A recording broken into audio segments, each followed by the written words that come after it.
আসসালামু আলাইকুম। এই ভিডিওটা ওই দিন বিকালেরই। আমি যেখানে তালা চাবি রাখতে যাচ্ছিলাম আর কি উপরে। তারপর আমি এখানে দৌড় দিছি হচ্ছে কাঠগোলাপ দেখে, কাঠগোলাপ তোলার জন্যই।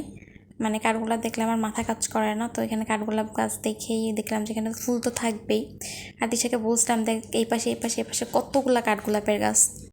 তখন দুষ্টুমি করে বলছিল যে হ্যাঁ তোর জন্য কাঠগোলাপের গাছ চারিদিকে লাগাই রাখছে। আমরা গেছিলাম হচ্ছে শহীদ মিনারে ঘুরতে। হঠাৎ করে দিশাকে বললাম যে চল শহীদ মিনার থেকে ঘুরে আসি। তো বললো যে ঠিক আছে চল। তো সেই আর কি গেলাম, তবে বেশিক্ষণ থাকা হয় না, আকাশে প্রচুর মেঘ করছিল, তো এর জন্য আর কি কিছুক্ষণ সময় থেকে পরে হচ্ছে আমরা বের হয়ে গেছিলাম। আর হচ্ছে আমি আর দিশা আসলে একসাথে থাকলে সময় কীভাবে দ্রুত যায় বুঝতেই পারি না। যেখানে বসেছিলাম আর যে আকাশে মেঘ ধরছে কেবল হালকা হালকা, তখনই দিশা বললো যে মেক করতেছে চল আমরা বের হয়ে যাই, আমাদের আবার টেলার্সে যাওয়া লাগবে, দিশাও ড্রেস বানাতে দিতে যাবে। তো এই যে মেঘ দেখে আমরা এখান থেকে রিক্সাতে উঠে যাই আর কি। কতক্ষণ আমরা 1 ঘন্টাও মনে হয় বাইরে থাকিনি আর কি।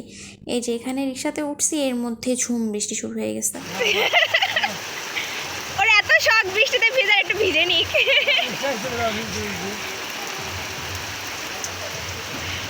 এই যে এখানে হচ্ছে বৃষ্টিতে ভিজছিলাম আর কি, খুব বেশি ভিজিনি, আবার ভালোই ভিজে গেছিলাম বলা যায়, যার কারণে প্রচুর মাথা ব্যথা হয়েছে এরপরে। তো এই যে এখানে পরে হচ্ছে যখন বৃষ্টি হালকা একটু থামলো আমরা আবার বের হয়ে গেলাম।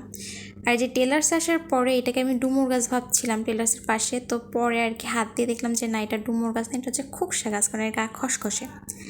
আর এই যে ম্যাডাম হচ্ছে ড্রেস বানাতে দিতে আসছে, এখানে ড্রেসের মাপ, ও না এটা আমার ড্রেসের মাপ দিচ্ছিলাম আর কি, আমার একটা ড্রেস ছিল, তো আমি ভাবলাম যে ও যেহেতু যাচ্ছে তো আমার এই ড্রেসটাও আমি বানাতে দিয়ে দিই, একসাথে বানানো হয়ে যাবে। তারপর ওর বাসায় চলে যায়, আমি আমার বাসায় চলে আসি।